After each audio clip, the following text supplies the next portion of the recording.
All right, so my story is The Princess and the Frog. It's a story my mom used to tell me as a kid. She told me it's a bedtime story to me as a kid, and I remember it really fondly. So the story is about a princess and her pet frog. Her frog was named Prince, and she lived in a cardboard box in her room. And every day the princess would play with her frog at the pond, and she would feed him grapes and cheese as snacks. And one day there was a ball, and the princess wanted to take her frog to the dance as her date. So then after she got ready, she looked in the cardboard box and he was not there. She looked everywhere for him but could not find him. Finally, she checked the pond and found him on a stone bench. He was so excited to find him that she kissed him and he turned into a real prince. And they confessed their love for each other and their love for cheese and grapes, and then they went to the ball. So it's definitely like an unconventional story, definitely not the same as like the conventional Princess and the Frog, but I really enjoyed it and it's told by someone who really cared for me and loved me. So that's why I chose that as my story for my design project. And then starting in my top left box, so that one is my texture, and it represents the Prince's box. And so, what I did here is I designed the cardboard flaps, so it's kind of like you're looking into the box. As you can see, the patterns that's his wallpaper in the bottom corner. He had like a zigzag wallpaper, and I focused on the texture for the cardboard as well. And then going on to the right, we have the cheese and grapes, which is what Princess and the Frog's favorite snacks. And this one represents my shape. So I have in the right corner, I used a different kinds of colors. I used the light blue, kind of transitioning into the purple and dark blue as well.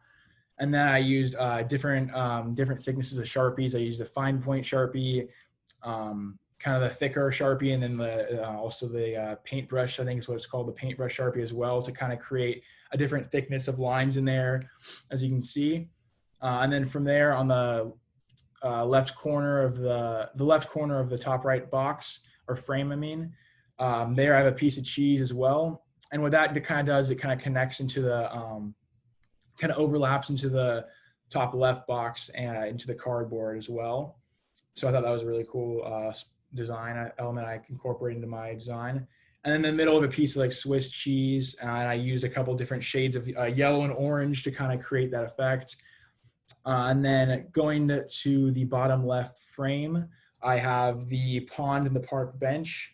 So in the top left corner of the bottom left frame, it's kind of like a dark brown and light brown of different patterns. And that is what I decided to do to represent the bench, because my initial draft, I had actually drawn an actual bench out. And then I thought, how can I make that more abstract?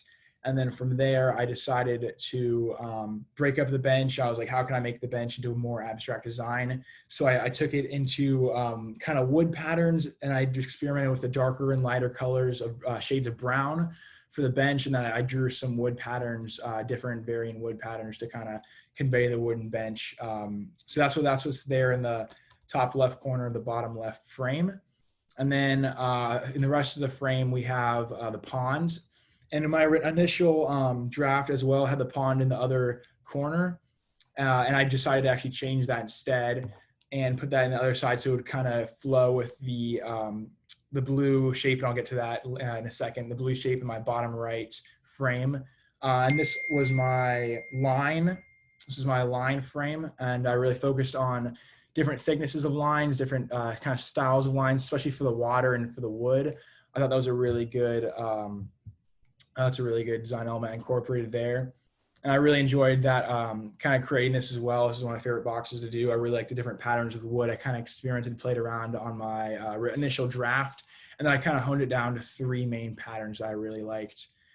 And then kind of going to the bottom right frame, that's the end of the story. It's the true love where the prince and princess confess their love for each other. And initially I had like a heart shape. And I had like 2 crowns, one for the prince, one for the princess. And I was and then working back from my first draft to the final draft, I wanted to make it way more abstract. And I was like, because I didn't like the whole idea of the crowns and the heart. I thought that was too simple. So instead, I made it into 2 abstract forms. And if you can kind of tell, so on the left is the prince, and on the right is the princess. The princess, I used this one as color, the bottom right box. And I use warm and cool colors, similar to our last design project. I really enjoyed doing the warm and cool colors, so I wanted to incorporate that into my final project as well. So for here, I, instead of, drawing either, a princess and a frog or a crown and some hearts to kind of show the love, I thought it'd be a better idea to draw some organic shapes.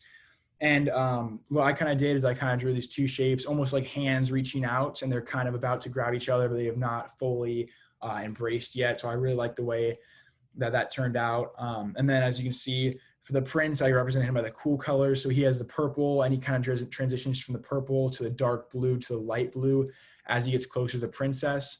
Whereas the princess is all over red, and then there are also little designs of orange, little stars and different diamonds inside. So I really like the way that turned out. And also all throughout the all 4 frames, I kind of wanted to going into my first draft. Actually, I was talking to Monet, and she was saying I wanted a way to incorporate all the frames together. And I was really at first I was kind of struggling. I thought my idea was to have string cheese to represent like the cheese kind of flow throughout all 4 frames. I couldn't really think of a good way to do that. And so I talked to her, and she kind of showed me a different way of thinking. So I started with this, as you can kind of see, it's a little light here, but this yellow form, it flows through all of the frames and kind of winds around organically. Kind of no particular emotion, but it flows through all the frames and kind of connects them and brings them together, stemming from that cheese in the top right frame. And I really like the way that turned out. I think it kind of brings all the frames together. So overall, like, I really enjoyed doing this project. And I think my favorite frame from this one is the bottom left corner representing the pond and the wood bench. And again, that was my line frame, and I really like the way that turned out, especially with the wood patterns as well. I think it looks really good, and I liked how I changed the bench to a more abstract form. And also, I really liked my color choices for this. I focused on obviously a lot of cool colors in terms of the pond and the prince and the grapes, the dark blue, the light blue, and the violets / purple. And then moving on to like the cardboard box in the top left corner and the wood bench, I focused on a couple different shades of brown as well. So I really like the way that turned out. And yeah, that's my final project. Thank you.